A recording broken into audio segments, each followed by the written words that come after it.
തീർച്ചയായും ഓരോ വീടുകളിലും ആ വീടിന്റെ നിലനിൽപ്പിന്റെ സമയത്ത് ആയിരക്കണക്കിന് മലക്കുകളെ അള്ളാഹു ആ വീട്ടിലേക്ക് പറഞ്ഞയക്കും. ആ കുടുംബക്കാരന്റെ സംതൃപ്തിക്ക് വേണ്ടി, അവനെ സന്തോഷിപ്പിക്കുന്നതിനു വേണ്ടി. എന്നാൽ അള്ളാഹു തആല കാത്തിരിക്കുന്നു. അള്ളാഹുവിന് ഇഷ്ടപ്പെടാത്തത് എന്തെങ്കിലും ആ വീട്ടിലുണ്ട് എങ്കിൽ, എന്നിട്ട് റസൂലുള്ള പഠിപ്പിച്ചു കൊടുത്തു അള്ളാഹ്ക്ക് ഇഷ്ടപ്പെടാത്തതിൽ എന്തൊക്കെ പെടും. ഇന്നഹു അൽ ഗിനാ, അത് സംഗീതമാവട്ടെ, അതല്ല സിനിമയാവട്ടെ, അതല്ല അന്യ സ്ത്രീ പുരുഷന്മാർ ഔറത്ത് മറയ്ക്കാതെ കുടുംബങ്ങളിൽ നാണം വിതയ്ക്കുന്ന ലജ്ജയാക്കപ്പെട്ട കാഴ്ചകളാവട്ടെ, നാണം കെട്ട സംസാരങ്ങളാവട്ടെ, അങ്ങനെ എന്തൊക്കെ അവര് നടത്തിയാലും ആ കുടുംബത്തിൽ നിന്ന് അള്ള പറഞ്ഞയച്ച മലക്കുകളെ അള്ള തിരിച്ചു വിളിക്കും. എന്നിട്ട് വസ്തഖ്വദത് ജുനൂദ് ശൈത്വാൻ, ആ വീട്ടിൽ ബാക്കിയുണ്ടാകുക പിശാചിന്റെ മക്കൾ മാത്രമായിരിക്കും, പിശാചിന്റെ സൈന്യമായിരിക്കും ആ വീടുകളിൽ ബാക്കിയുണ്ടാകുക. ഒഴിവാക്കാറായില്ലേ കുടുംബങ്ങളെ? എത്രയെത്ര ചരിത്രങ്ങൾ പകലുപോലെ നമ്മൾ കേട്ടുകൊണ്ടിരിക്കുന്നു.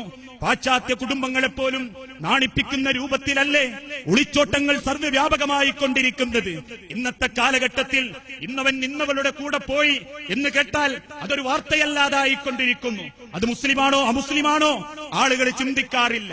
അതൊരു ഫാഷനാകുന്ന കാലഘട്ടം. മരം ചുറ്റി പ്രേമങ്ങൾക്കും അതേ രൂപത്തിലുള്ള ഇടപെടലുകൾക്കും അനുവാദം കൊടുത്തില്ലേ കുടുംബങ്ങളിൽ? ഹറാമാക്കപ്പെട്ട ബന്ധങ്ങൾക്ക് ആരൊക്കെ എന്തൊക്കെ ന്യായീകരണങ്ങൾ നടത്തിയാലും ചിലർ പറയുന്നത് പോലെ കല്യാണം കഴിക്കണം എന്ന് വിചാരിച്ചിട്ടല്ലേ ഫോണ് കൊടുത്തത്, സംസാരിക്കുന്നത് കല്യാണം കഴിക്കണം എന്ന് വിചാരിച്ചിട്ടല്ലേ പ്രേമബന്ധത്തിൽ ഏർപ്പെട്ടത്, കല്യാണം കഴിക്കണം എന്ന് വിചാരിച്ചിട്ടല്ലേ ഓന്റെ പരോളെ പറഞ്ഞയച്ചത് എന്ന് പറയുമ്പോ മുസ്ലിമെ, ലോകത്തിന്റെ റസൂലുള്ള ഓർമ്മപ്പെടുത്തി, നിക്കാഹ് കഴിയാതെ മഹർ കൊടുക്കാതെ വലിയനോട് സമ്മതം വാങ്ങാതെ രണ്ട് സാക്ഷികളില്ലാതെ ഒരാണൊരിക്കലും ഒരു പെണ്ണിന് ഹലാലാവുകയില്ല. നിങ്ങൾ കല്യാണം കഴിക്കാൻ തീരുമാനിച്ചാലും, അതിന്റെ പേരിലാണ് പ്രേമിക്കുന്നതെങ്കിലും, അതിന്റെ പേരിലാണ് മൊബൈൽ കൊടുത്തതെങ്കിലും, അതിന്റെ പേരിലാണ് കണ്ടിഷ്ടപ്പെട്ടു പോന്നതെങ്കിലും, ആ നിക്കാഹ് കഴിയാത്ത സമയത്തോളം ഇസ്ലാം അതിനൊരൊറ്റ ബന്ധമേ വെച്ചിട്ടുള്ളൂ, വഹുവ സിന, അത് വ്യഭിചാരത്തിൽപ്പെടും. എന്തേ കാരണം? അങ്ങനെ കണ്ടിഷ്ടപ്പെട്ട് കല്യാണം പോലും തീരുമാനിക്കുന്നതിന്റെ മുൻപേ ഫംഗ്ഷനുകളൊന്നും ഔട്ടിംഗ് എന്നും പറഞ്ഞ് പുറത്തു പോയവർ ശരീരഭാഗങ്ങൾ സ്പർശിക്കുകയും പരസ്പരം എല്ലാ ഇടപാടുകളും നടത്തുകയും ചെയ്ത് കല്യാണത്തിന്റെ പേരിൽ നിസ്സാര പ്രശ്നങ്ങൾ ഉണ്ടാകുമ്പോ തമ്മിൽ തെറ്റേണ്ടി വരുന്ന സമയത്ത് കഴിഞ്ഞ 2 വർഷം പ്രേമിച്ച കണക്ക്, കഴിഞ്ഞ 1 വർഷം പ്രേമിച്ച കണക്ക്, കഴിഞ്ഞ 2 മാസം പ്രേമിച്ച കണക്ക്, അതിന്റെ പേരിലുള്ള ഇടപാടുകൾ ഇസ്ലാം അതിന് നിശ്ചയിച്ചത് ഒരിടപാട് മാത്രമാ, വഹുവ സിന, അത് വ്യഭിചാരത്തിൽപ്പെടും. എന്തേ കാരണം? എന്റെ വാക്കല്ല, ലോകത്തിന്റെ റസൂലുള്ള പഠിപ്പിച്ചതാ. അർഹതപ്പെടാത്ത ഒരു പെണ്ണിന്റെ നേരെ എന്തെങ്കിലും മനസ്സിൽ വെച്ച് നോക്കിയാൽ, അർഹതപ്പെടാത്ത ഒരു പെണ്ണിന്റെ നേരെ മോശമായൊരു നോട്ടം ആസ്വദിക്കപ്പെടുന്ന രൂപത്തിൽ നോക്കിയാൽ, അസ്സിനത്തു ബിൽ ഐനൈൻ, അവൻ 2 കണ്ണുകളെ കൊണ്ട് വ്യഭിചരിച്ചവനായി അള്ള രേഖപ്പെടുത്തി വെക്കും. അർഹതപ്പെടാത്തൊരു പെണ്ണിന്റെ ശബ്ദത്തിന് വേണ്ടി ചെവി വെച്ചു കൊടുത്താൽ അസ്സിനത്തു ബിൽ ഉദ്നൈൻ, ചെവികളെ കൊണ്ടുള്ള വ്യഭിചാരമായി അല്ലാഹു തആല രേഖപ്പെടുത്തും. അർഹതപ്പെടാത്തൊരാണിനെ കാണാൻ, പെണ്ണിനെ കാണാൻ കാലുപയോഗിച്ച് നടന്നിട്ടുണ്ടെങ്കിൽ അസ്സിനത്തു ബിൽ റിജ്ലൈൻ, കാലുകളെ കൊണ്ടുള്ള വ്യഭിചാരം. അർഹതപ്പെടാത്തൊരു പെണ്ണിനെ തൊട്ടാൽ, സ്പർശിച്ചാൽ അസ്സിനത്തു ബിൽ യദൈൻ, കൈകളെ കൊണ്ടുള്ള വ്യഭിചാരം. ഏതെങ്കിലും ഒരു പെണ്ണിനെ പറ്റി തരക്കേടില്ല എന്ന് മനസ്സിൽ ചിന്തിച്ചാൽ പോലും അസ്സിനത്തു ബിൽ ഖൽബ്, നിങ്ങളുടെ ഹൃദയം കൊണ്ടുള്ള വ്യഭിചാരം എന്ന ലോകത്തിന്റെ റസൂലുള്ള പഠിപ്പിച്ചിട്ടുള്ളത്.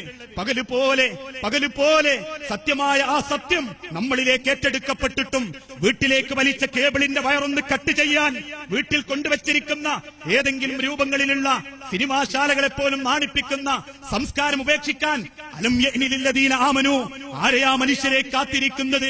സിനിമകളിലൂടെ കാണുന്നതും സീരിയലുകളിലൂടെ പഠിക്കുന്നതും പ്രയോഗവൽക്കരിക്കാൻ വേണ്ടി വളരുന്ന യൗവനങ്ങളും പെൺകുട്ടികളും നൈമിഷിക സുഖങ്ങൾക്ക് വേണ്ടി കുടുംബത്തെ മറന്നുകൊണ്ടിരിക്കുമ്പോ ആരെയാ രക്ഷിതാക്കളെ കാത്തിരിക്കുന്നത്? കുടുംബമൊന്ന് നന്നാക്കാൻ ആർക്ക് വേണ്ടിയാ കാത്തിരിക്കുന്നത്? ആകാശം പൊട്ടിപ്പളർന്നാലേ നന്നാവൂ എന്നാണോ? സമുദ്രങ്ങൾ തിളച്ചു മറിഞ്ഞാലേ നന്നാവൂ എന്നാണോ? അല്ല ചോദിച്ചൊരു ചോദ്യമില്ലേ, അഫമിൻ ഹാദൽ ഹദീസി തഅജബൂൻ, അള്ളാന്റെ ഓരോരോ വാക്ക് കേൾക്കുമ്പോ അത്ഭുതം തോന്നുന്നുണ്ടോ? ഇങ്ങനെയൊക്കെ അല്ല പറഞ്ഞിട്ടുണ്ടോ? ഇങ്ങനെയൊക്കെ റസൂലുള്ള സംസാരിച്ചിട്ടുണ്ടോ എന്ന് തോന്നുന്നുണ്ടോ? വതൽഹഖൂൻ, അറിയാതെ ഒരു ചിരി, ചെയ്തു പോയ തെറ്റിന്റെ പേരിൽ മുഖത്തൊരു ചിരി വരുന്നുണ്ടോ? വതൽഹഖൂൻ, അങ്ങനെ ചിരിക്കാൻ തോന്നുന്നുണ്ടോ നിങ്ങൾക്ക്? വലാ തബ്കൂൻ, ഒന്ന് കരഞ്ഞൂടെ മനുഷ്യരെ?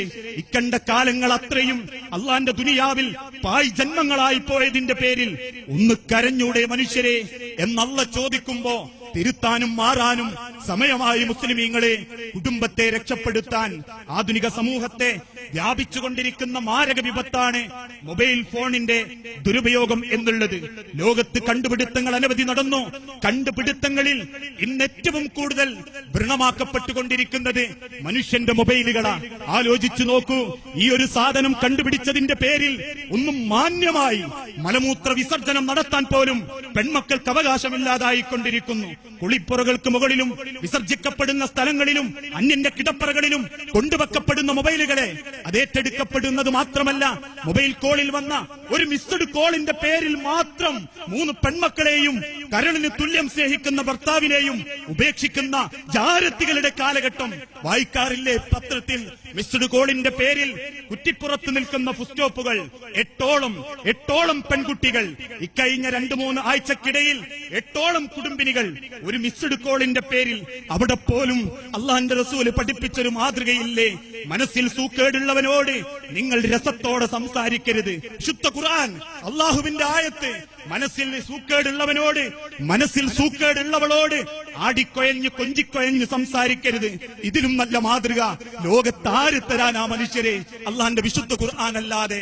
അതുകൊണ്ട് സൂക്ഷിക്കണേ വളരുന്ന പെൺമക്കളെ. ദുരന്തത്തിലേക്ക് എത്തിപ്പെടുന്നത് ഒരു ഉപകരണം മാത്രമാണ് മൊബൈലെങ്കിലും ഇന്നത്തെ കാലഘട്ടത്തിൽ നശിപ്പിക്കാനുള്ള വലകൾ പടർന്നു പിടിച്ചുകൊണ്ടിരിക്കുമ്പോ ഇന്റർനെറ്റും ചാറ്റിങ്ങും ആ രൂപത്തിലുള്ള ഫേസ്ബുക്കുകളും നാശത്തിലേക്ക് കൊണ്ടെത്തിക്കുമ്പോ മനുഷ്യ സൂക്ഷിക്കണം നീ. അതല്ലേ അള്ളാഹ് പഠിപ്പിച്ചതും ലോകത്തിന്റെ റസൂൽ ഓർമ്മപ്പെടുത്തിയതും? ഇത്തഖുല്ലാ, നിങ്ങൾ അള്ളാഹനെ സൂക്ഷിക്കണം. അതല്ല, നിങ്ങൾ നിങ്ങളെയും സൂക്ഷിക്കണം. ആ ഒരു കാരണത്തിന്റെ പേരിൽ ദുനിയാവ് വഞ്ചിക്കപ്പെട്ടതായി പോകാൻ പാടില്ല, നശിപ്പിക്കപ്പെട്ടതായി പോകാൻ പാടില്ല. അതേ രൂപത്തിലുള്ള വസ്ത്രധാരണ രംഗത്ത് മുസ്ലിമീങ്ങളെ അള്ളാഹുവിന്റെ റസൂല് പഠിപ്പിച്ച എത്രയെത്ര ചരിത്രങ്ങളുണ്ട്. ഈ അടുത്ത കാലത്ത് ഒരു പേരുകേട്ട മാസികയിൽ ഒരു മുസ്ലിം സ്ത്രീ രേഖപ്പെടുത്തിയത് സന്തോഷത്തോടെ വായിക്കാൻ അവസരം ലഭിച്ചു. ലോകത്താകമാനം വ്യാപിക്കുന്ന ഒരു മാസികയിൽ ഒരു പെൺകുട്ടിയെ രേഖപ്പെടുത്തി, ഞാൻ കഴിഞ്ഞ 20 വർഷമായി ട്രെയിനിൽ യാത്ര ചെയ്യുന്നു. ഈ യാത്രക്കിടയിൽ ഒരിക്കൽ പോലും ഒരാള് മോശമായി എന്നെ നോക്കിയിട്ടില്ല, ഇനി അഥവാ എന്നോട് ഇടപെട്ടിട്ടില്ല. അതിനാ പെൺകുട്ടി പറയുന്ന മാതൃക, ഞാൻ എന്റെ ശരീരത്തിൽ ധരിച്ചിരിക്കുന്ന വസ്ത്രം കൊണ്ട് എന്റെ ശരീരത്തിലെ ഒരവയവം പോലും മറ്റൊരാൾക്ക് ബോധ്യപ്പെടില്ല. അത്ര വീതി കൂടിയതും അത്ര ലൂസായിട്ടുള്ളതുമാണ് ഞാൻ എന്റെ ശരീരത്തിൽ ധരിച്ചിട്ടുള്ളത്. എന്നാൽ ഈ ചരിത്രത്തിൽ നിന്നും മനുഷ്യ സമൂഹം പിന്നോട്ടടിച്ചു. ആവർത്തിച്ച് റസൂലുള്ള പഠിപ്പിച്ചില്ലേ, വളരുന്ന പെൺമക്കളെ അല്ലാഹ് തരുവടോ